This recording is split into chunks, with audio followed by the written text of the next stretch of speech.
मामले जहां पर हरक सिंह रावत के खिलाफ ईडी ने बड़ी कार्रवाई की है और पीएमएलए के तहत चार्जशीट कोर्ट में दाखिल कर दी है। ईडी ने हरक सिंह रावत, दीप्ति रावत समेत 5 लोगों के खिलाफ कोर्ट में चार्जशीट पेश की है। पाखरू टाइगर सफारी घोटाले का मामला है जिसकी ईडी जांच कर रही है। तो देखिए, ये हरक सिंह रावत की मुश्किलें अब दिन पर दिन बढ़ती चली जा रही है। हम आपको बता दें कि श्रीमती पूर्णा देवी मेमोरियल ट्रस्ट की दीप्ति रावत और लक्ष्मी राणा पर भूमि हड़पने की साजिश का भी आरोप है। वीरेंद्र कंडारी ने कोर्ट आदेश के बावजूद पावर ऑफ अटॉर्नी के जरिए ये संदिग्ध बिक्री की। सर्किल रेट से कम कीमत पर जमीन खरीद फरोख्त की गई। अब Doon institute of medical science का ये हिस्सा है। ईडी ने पहले से 101 बीघा जमीन की कुर्की का आदेश दिया हुआ है, जो ट्रस्ट में खरीदी 6.56 करोड़ यानी कि करीब 7 करोड़ के आसपास इसकी कीमत बताई जा रही है, जबकि मार्केट वैल्यू इसकी 70 करोड़ से ज्यादा की है।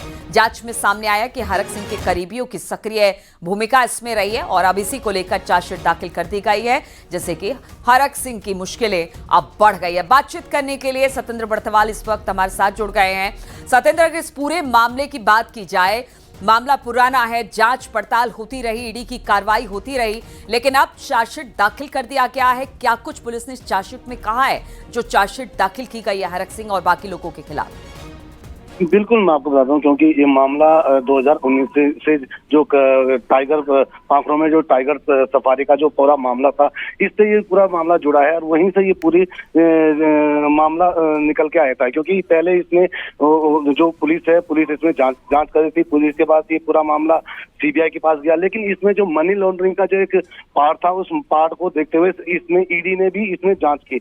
ईडी ने पहले छापेमारी की थी। सभी जो हरक सिंह और हरक सिंह के जो करीबी थे, उनकी पत्नी और जो लक्ष्मी राणा है, उनके करीबी, उनके घर में ईडी ने छापेमारी की। और छापेमारी के दौरान ईडी के पास कई मुख्य दस्तावेज उनके हाथ लगे थे। उसी को देखते हुए ईडी ने जब जांच पड़ताल की और पूरे मामले में ईडी ने एक मुकदमा भी दर्ज किया था और इसके चलते हुए अब ईडी ने पूरे जांच के जितने भी पहलू थे वो कोर्ट में चार्जशीट में रख दिए गए। पूरा मामला मनी लॉन्ड्रिंग से जुड़ा है, जिसको लेकर मुकदमा दर्ज हुआ था और इसमें कई तथ्य अभी भी इसमें जांच हो रही है, कई तथ्यों पर। जी चलिए, ठीक है, बहुत बहुत शुक्रिया आपका सतेंद्र जानकारी देने के लिए।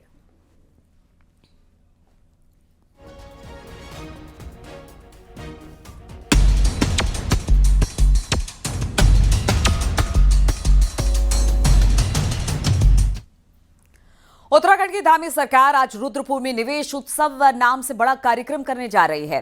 इन्वेस्टर समिट में जो करीब 3.5 लाख करोड़ के करार हुए थे, उसमें 1 लाख करोड़ के निवेश की ग्राउंडिंग हो चुकी है और इसी को लेकर उत्तराखंड निवेश उत्सव कार्यक्रम का आयोजन किया गया है।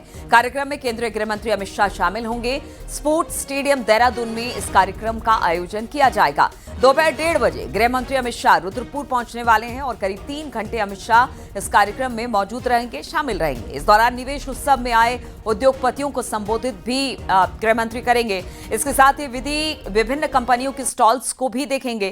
कार्यक्रम में 3 बड़े उद्योगपति भी संबोधित कर सकते हैं। निवेश उत्सव में कई नए एमओयू भी साइन होंगे। तो आप समझिए कि निवेश का एक नया अध्याय जुड़ने वाला है और इसी को लेकर आज ये बड़ा कार्यक्रम रखा गया है। समिट में करीब 3.5 लाख करोड़ का करार हुआ है और इसी को लेकर ये उत्सव मनाया जा रहा है। आज उत्तराखंड निवेश उत्सव है और इसको उत्सव का नाम इसलिए दिया गया है क्योंकि उत्तराखंड की प्रगति और आगे बढ़ने की राह में ये एक बड़ा कारण है। जिस तरह से निवेश हो रहा है, उत्तराखंड प्रगति के राह पर आगे बढ़ रहा है। इस तरह से सरकार की भी मंशा और यही मंशा केंद्र सरकार की भी रही है कि आने वाला समय उत्तराखंड का रहे।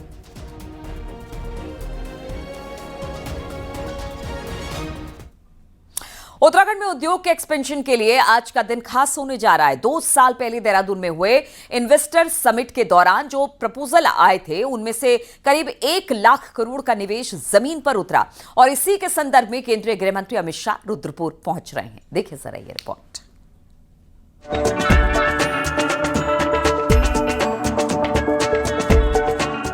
ये उत्तराखंड का इंडस्ट्रियल शहर रुद्रपुर है।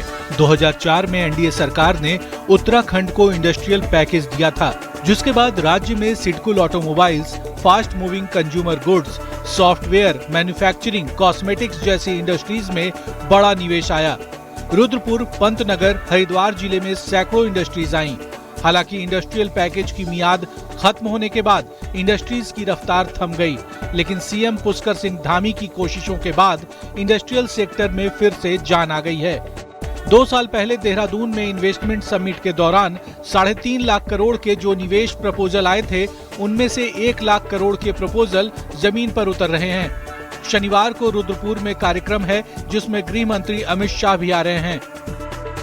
गृह मंत्री जी इन्वेस्टर ग्लोबल समिट के समापन समारोह में आए थे और उन्होंने उस दिन अपने उद्बोधन में कहा था कि ये समापन नहीं है, ये शुरुआत हो रही है, ये नए उत्तराखंड की शुरुआत हो रही है, डेस्टिनेशन उत्तराखंड की शुरुआत हो रही है। और आज हमें प्रसन्नता है कि आदरणीय गृह मंत्री जी के मार्गदर्शन में, उनकी उपस्थिति में जो 3 चरणों में हमारा 1 लाख करोड़ से अधिक की जो ग्राउंडिंग हो गई है, उसका हम एक उत्सव कर रहे हैं। ये हमारे लिए बहुत प्रेरणा देने वाला है।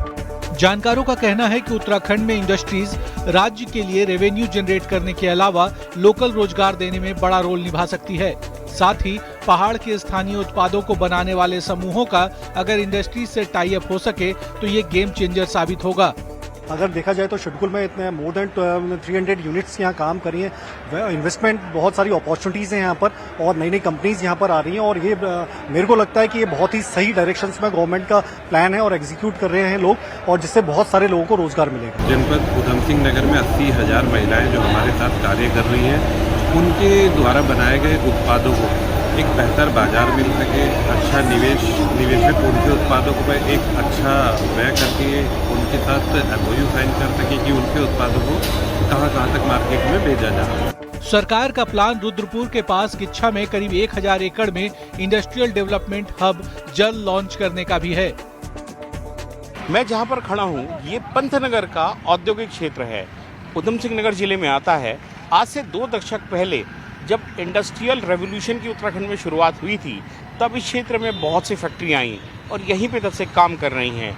यहाँ न सिर्फ लोगों को रोज़गार मिला, उत्तराखंड के लोगों को रोज़गार मिला, लेकिन आसपास के जो राज्य हैं, खासकर यूपी के, उनके लोगों को भी रोज़गार मिला। ये हलचल जो आप देख रहे हैं, ये आम दिनों की हलचल है और रोजाना यहाँ रहती है। जानकार कहते हैं कि जब जिस स्टेट में कोई इंडस्ट्री आती है, इंडस्ट्रियल डेवलपमेंट होता है, तो उसका फ़ायदा सबको मिलता है। अब पुष्कर सिंह धामी सरकार ने एक बार फिर से कोशिश करी है कि जो अपनी इंडस्ट्रीज़ का दायरा है वो बढ़े, और देखना होगा कि ये कोशिश कितनी जल्दी रंग लाती है। कैमरामैन दीपक उपाध्याय और अपने सहयोगी शैलेंद्र नेगी के साथ अनुपम त्रिवेदी, न्यूज़ 18 के लिए रुद्रपुर पंतनगर से। तो जिस तरह से आज उत्सव का आयोजन किया गया है, प्रगति की राह पर लगातार उत्तराखंड आगे बढ़ रहा है। इसी पर बातचीत करने के लिए इस वक्त रुद्रपुर से शैलेंद्र नेगी हमारे साथ जुड़ गए हैं। शैलेंद्र, लगातार उत्तराखंड को आगे बढ़ाने की बात हो रही है, यहां पर निवेश की बात हो रही है, उद्योगपतियों को यहां पर बुलाया जा रहा है और आज तो उत्सव के तरीके से इसे मनाया भी जा रहा है। किस तरह की तैयारी और कब तक पहुंचेंगे गृह मंत्री जो मुख्य अतिथि के तौर पर इसमें शामिल होंगे? देखिए नीलू, इस समय मैं इसी जगह पर मौजूद हूं जहां पर तकरीबन जो है 1:30 बजे गृह मंत्री अमित शाह, मुख्यमंत्री पुष्कर सिंह धामी और उनके कैबिनेट के कई सारे सदस्य और जो बिजनेसमैन हैं वो मौजूद रहेंगे। और ये पूरा का पूरा जो ऑर्गेनाइजिंग हॉल है ये तैयार किया गया है और पीछे आप देख रहे हैं कि इसमें कुल मिलाकर के 7 कुर्सियां लगाई गई हैं। बीच में जो है आपके अमित शाह गृह मंत्री बैठेंगे और उनके ठीक बगल में मुख्यमंत्री पुष्कर सिंह धामी, रितु खंडूरी भूषण और जो स्थानीय विधायक हैं शिव अरोड़ा, उसके अलावा जो मुख्य सचिव हैं प्रदेश के, वो यहाँ पर बैठेंगे। और 2 सांसद जो कुमाऊं के हैं, अजय टमटा और अजय भट्ट, उनकी कुर्सियां लगाई गई हैं और जो बाकी लोग हैं वो सब नीचे, डेलीगेट्स जो हैं वो नीचे बैठेंगे। इधर बहुत बड़ा ये हॉल बनाया गया है, तकरीबन जो है 10,000 लोगों के बैठने की इसमें कैपेसिटी बनाई गई है और बड़े जो बिजनेस मैन्स हैं वो सब इसमें बनाए गए हैं, जो डेलीगेट्स हैं वो इसमें बुलाए गए हैं और जो स्थानीय लोग हैं, जनप्रतिनिधि हैं, वो भी सब यहाँ पर बुलाए गए हैं। और एक तरीके से सरकार की ये कोशिश है कि ये दिखाया जाए कि किस तरीके से जो है उत्तराखंड में निवेश का माहौल है और बड़े उद्योगपतियों के संबोधन यहाँ पे हो सकते हैं। कहा ये भी जा रहा था कि बाबा रामदेव का संबोधन हो सकता है, हालांकि अभी तक ये क्लियर नहीं है, तो संभव है कि बाबा रामदेव का संबोधन भी यहाँ पे हो सकता है और कुछ जो टॉप इंडस्ट्रियलिस्ट हैं उनका संबोधन भी यहाँ से देखने को मिल सकता है। गृह मंत्री अमित शाह तकरीबन 1:30 बजे इस हॉल में पहुंचेंगे। उससे पहले हॉल के ठीक बाहर जो कंपनियां हैं, बड़ी बड़ी कंपनियां, उनकी एक एग्जीबिशन लगाई गई हैं, एक स्टॉल बना, एक पूरा का पूरा हॉल बनाया गया है, वहाँ पे कंपनियों के स्टॉल्स लगाए गए हैं और वहाँ पर उसका निरीक्षण करेंगे जो गृह मंत्री हैं। वो देखेंगे कि किस तरीके से उत्तराखंड में कंपनियां अपना काम कर रही हैं, किस तरीके की मैन्युफैक्चरिंग कर रही हैं, चाहे वो IT सेक्टर हो या इसके अलावा जो हमारी प्रॉपर्टीज़ के सेक्टर हों या इसके साथ साथ जो हमारा टूरिज्म का सेक्टर है, एग्रीकल्चर का सेक्टर है, मेडिसिन का सेक्टर है, इस पर किस तरीके से काम उत्तराखंड के भीतर हो रहा है। हमेशा इस बात को देखेंगे किस तरीके के रोजगार जो है ये कंपनियां यहाँ पर जनरेट कर रही हैं। तो ये सब बातों का निरीक्षण उन स्टॉल्स में होगा और उसके बाद यहाँ पर तकरीबन जो है 1:45 के आसपास इस हॉल में आ जाएंगे और ये पूरा का पूरा एक सुंदर मंच सज करके तैयार है और उत्तराखंड निवेश। चलिए ठीक है, तैयारी पूरी हो चुकी है शैलेंद्र, और वहां पर इंतजार गृह मंत्री का है क्योंकि पहुंचने वाले हैं गृह मंत्री। और कहा यह जा रहा है कि देखिए 1 लाख करोड़ का निवेश हो चुका है, अभी तो और संभावनाएं हैं, उसकी ग्राउंडिंग हो चुकी है और उत्तराखंड में जो संभावनाएं हैं उद्योगों को लेकर या बाकी सेक्टर्स में उसको भी आज यहां पर हाईलाइट किया जाएगा। उन सब जगहों पर भी जो पैसा आया है कहां कैसे लगेगा जिससे उत्तराखंड प्रगति की मार्ग पर आगे बढ़े, इसी को लेकर आज ये बड़ा उत्सव है। आगे भी शैलेंद्र आपसे जानकारी लेंगे वहां पर किस तरीके से क्या कुछ हो रहा है। फिलहाल बहुत बहुत शुक्रिया आपका हमारे साथ जुड़ने के लिए।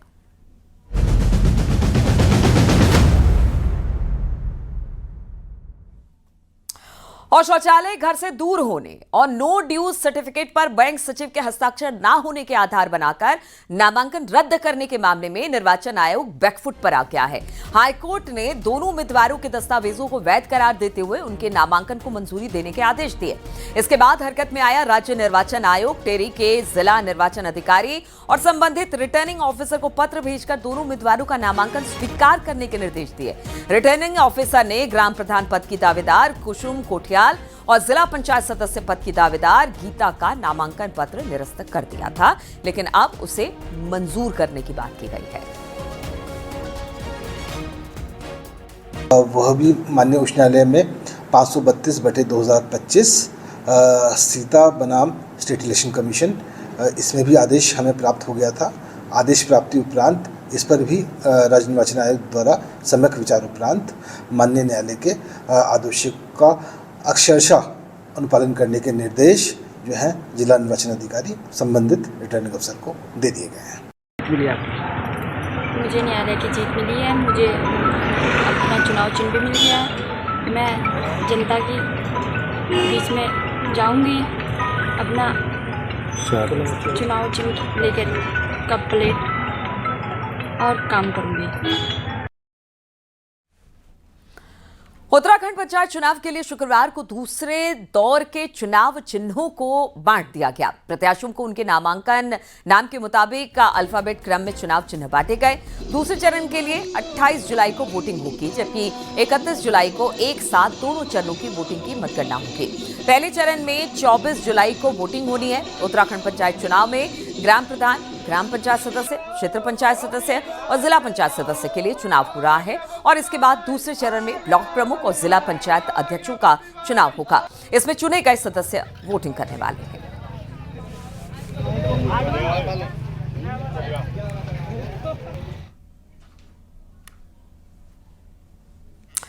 और बढ़ते हैं अगली खबर की ओर। बात करते हैं कि किस तरह से पंचायत चुनाव को लेकर ये बातें सामने आ रही है। उत्तराखंड में पंचायत चुनाव के सेकेंड फेज के लिए चुनाव चिन्ह बांटने का सिलसिला शुरू हो चुका है। प्रत्याशी बड़े मजेदार और गुदगुदाने वाले चुनाव चिन्ह लेकर अपने अपने लिए वोट मांगते दिखाई दे रहे हैं। चुनाव के लिए चिन्हों का आवंटन जारी है। चुनाव चिन्ह मिलने के साथ प्रत्याशी अब घर घर जाकर अपने प्रचार में जुट गए हैं। गांव की सरकार बनाने को लेकर ग्रामीणों में भी खासा उत्साह देखा जा रहा है। गांव में सड़क से लेकर पेयजल और बिजली जैसे मूलभूत जरूरतों की भी पंचायत चुनाव में अहम मुद्दा बनी हुई है। प्रत्याशियों की उम्मीद है कि जनता के मुद्दों को उजागर कर वो अपनी जीत का रास्ता पक्का करेंगे। क्योंकि हमारे यहाँ जो जिस चीज़ की परेशानी है वो हर कोई उसका अनुभव ले रहा है। पहाड़ों में सड़क हो गई है, आजकल बिजली की समस्या हो गई। सरकार अपनी तरफ से जो कर सकती है वो कर रही है, लेकिन अभी उस प्रयास को और बढ़ाना पड़ेगा। अब जो जनप्रतिनिधि है उनको बड़ा एक्टिव होना पड़ेगा। अब बरसात का मौसम है, आपदा का समय है और चुनाव ऐसे समय में है तो हम सबके लिए बड़ी चुनौती है। और उत्तराखंड में पंचायत चुनाव के सेकेंड फेज के लिए चुनाव चिन्ह बांटने का सिलसिला शुरू हो गया है। प्रत्याशी बड़े मजेदार और गुदगुदाने वाले चुनाव चिन्ह लेकर अपने लिए वोट मांगते दिखाई दे रहे हैं और उनका अंदाज किस तरह से लोगों को पसंद आ रहा है, देखिए जरा इस रिपोर्ट में।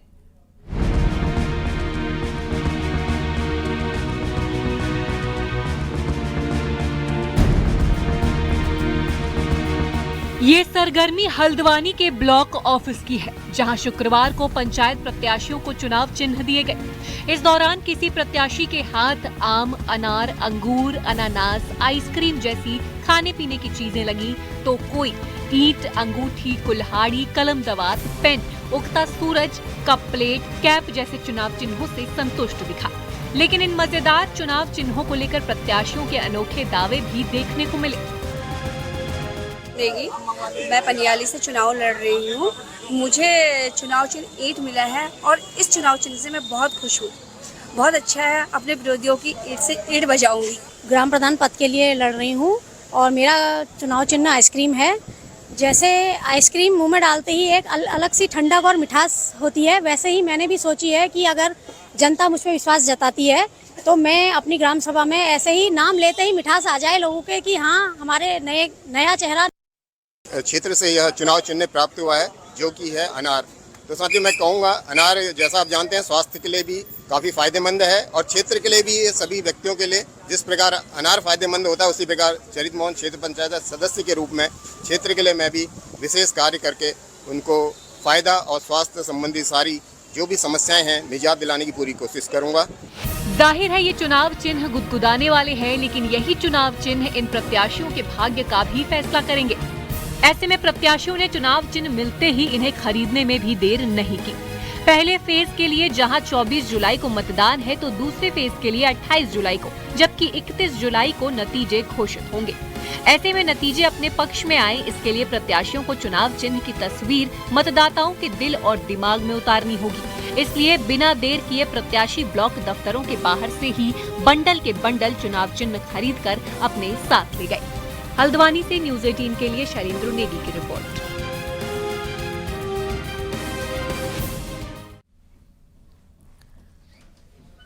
अल्मोड़ा में पंचायत चुनाव के लिए 24 और 28 जुलाई को मतदान होना है और इसके लिए तैयारी प्रशासन पूरी कर चुका है, जिसमें 1168 मतदान केंद्र हैं, जिसमें 353 संवेदनशील और 123 अति संवेदनशील केंद्र बनाए गए हैं, जिस पर प्रशासन ने सुरक्षा के अतिरिक्त इंतजाम किए हैं और किसी तरह का कोई बवाल ना मचे, इसके लिए तैयारी भी की जा रही है।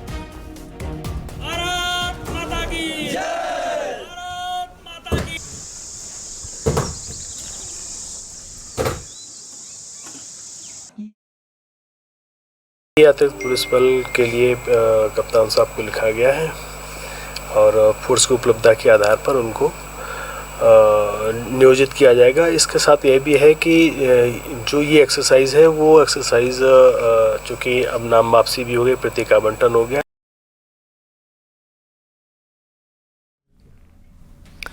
और चमोली से बड़ी खबर आ रही है, जहां पर भूकंप के झटके महसूस किए गए। देर रात 12:02 पर भूकंप के झटके महसूस किए गए। रिक्टर स्केल पर 3.3 रही भूकंप की तीव्रता। हालांकि अभी तक किसी नुकसान की कोई खबर नहीं है, लेकिन कल जिस तरह से बताया जा रहा है कि रात में 12:02 पर यह भूकंप के झटके महसूस किए गए। रिक्टर स्केल पर इसकी तीव्रता 3.3 रही भूकंप की तीव्रता। हालांकि अभी तक किसी नुकसान की, किसी तरह की कोई खबर यहां से नहीं आई है।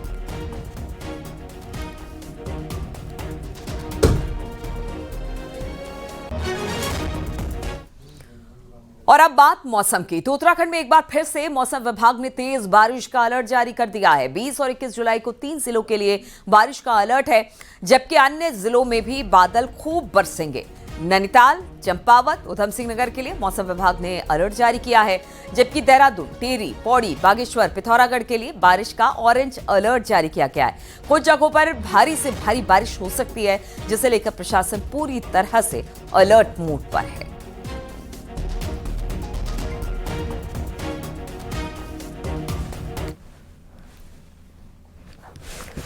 रुड़की से बड़ी खबर आ रही है, जहां पर कांवड़ियों ने फिर जमकर उत्पात मचाया। यहां पर मंगलौर कोतवाली पुलिस ने इलाके में कांवड़ियों ने पुलिसकर्मियों के साथ ही जमकर मारपीट की और कांवड़ियों का पुलिस के साथ मारपीट का वीडियो काफी ज्यादा वायरल हो रहा है। बताया जा रहा है कि डीजे पर कंपटीशन के लिए उकसाना मामले में बड़ी कार्रवाई हुई है और इसी को लेकर ये मारपीट हुई।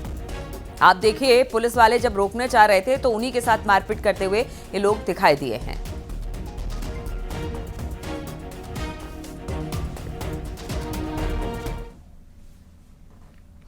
और मुख्यमंत्री पुष्कर सिंह धामी के आदेश के बाद पूरे प्रदेश में ऑपरेशन कालनेमी चलाया गया। इसके चलते ढोंगी बाबाओं की गिरफ्तारी हो रही है। बागेश्वर पुलिस ने भी फर्जी बाबाओं के खिलाफ मोर्चा खोलते हुए सत्यापन की कार्रवाई शुरू कर दी है। पुलिस टीम अलग अलग क्षेत्रों में जाकर साधु संतों की पहचान और दस्तावेजों की इस वक्त जांच कर रही है। मुख्यमंत्री महोदय द्वारा जो है ऑपरेशन कालनेमी की शुरुआत की गई है। इसमें जो भी ऐसे व्यक्ति हैं जो बाबा या साधु की भेष लेकर या उनकी आड़ में कोई इस तरीके की संदिग्ध गतिविधियां या कोई अनैतिक इलीगल गतिविधियां अगर कर रहे हैं तो उनका चिन्हीकरण करना, उनका सत्यापन करना, इसके संबंध में आवश्यक कार्रवाई करके वैधानिक कार्रवाई करने के लिए भी निर्देशित किया गया है। और पचवादून क्षेत्र में नशे के खिलाफ सहसपुर पुलिस लगातार कार्रवाई को अंजाम दे रही है और इसी कड़ी में पुलिस ने एक महिला नशा तस्कर को गिरफ्तार किया।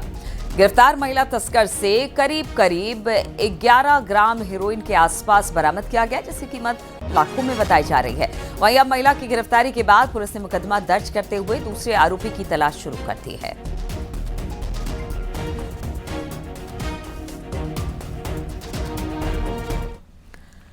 कोटद्वार में चोरों ने एक बड़ी चोरी की घटना को अंजाम दिया और फिर देर रात चोरों ने एक सोलर पैनल की दुकान को अपना निशाना बनाया।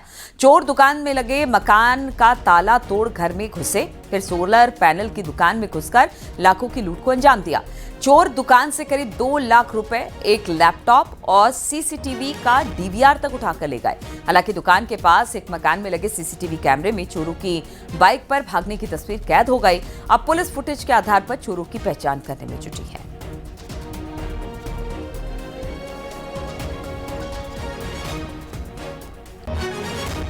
11 बजे के लगभग 2 अज्ञात व्यक्ति आए। वो हमारे घर का ताला तोड़ के अंदर डीवीआर सीसीटीवी फुटेज कैमरे जो लगे हैं उसका डीवीआर तोड़ के ले गए, हार्ड डिस्क वगैरह तोड़ के ले गए और कुछ हमारे लॉकर पे कैश था 2 लाख रुपए लगभग, वो भी ले गए हैं और लैपटॉप चोरी हुआ है। हरिद्वार में कांवड़ मेले के बीच कार से स्टंट का वीडियो सामने आया। वीडियो में तेज रफ्तार कार दौड़ रही है। उत्तर प्रदेश नंबर की कार बताया जा रहा है, जैसे एक लड़का और एक लड़की बिना किसी सुरक्षा के उसमें बैठे हुए हैं। वहीं ड्राइवर सीट की ओर से एक लड़की बाहर की ओर लटकती हुई दिखाई दे रही है और ऐसी स्टंटबाजी करना बड़े हादसे को दावत देने के बराबर है। वीडियो बैरागी कैंप क्षेत्र का बताया जा रहा है। पुलिस का कहना है कि कार को ट्रेस किया जा रहा है और स्टंट करने वालों पर कार्रवाई होगी।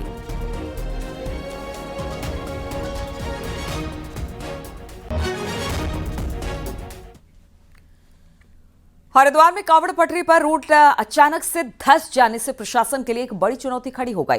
सीसीआर से ललतारो पुल के बीच की सड़क जल संस्थान की मेन लाइन डैमेज हो जाने से पूरी तरह से धंस गई, जिससे रास्ता बाधित हो गया। हालांकि जल संस्थान, पीडब्ल्यूडी और दूसरे विभागों के अधिकारी वहां पर देर रात तक डटे रहे।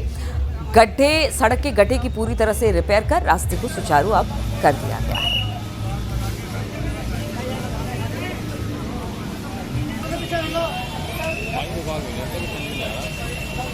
जल संस्थान की पुरानी लाइन थी, जो 50 साल से लगभग पुरानी लाइन थी, जो हरिद्वार की मेन लाइन है, इसमें डैमेज हुआ था, जिसकी वजह से नीचे से कटिंग होकर सिंक होल बन गया था। तो सुबह हमें खबर मिली थी, तो जल संस्थान की टीम, HRDA की टीम यहाँ मिलकर हम लोग दिन भर काम किया है। तो आप देख सकते हैं अभी नीचे, तो ये पूरा गड्ढा हम भर के इसको रिपेयर कर चुके हैं और इसको कॉन्क्रीटाइज कर देंगे ताकि कल से जब यहाँ से बाइक चालू होंगी तो उनको कोई इशू ना आए। और अब देख लेते हैं पहाड़ टॉप 10।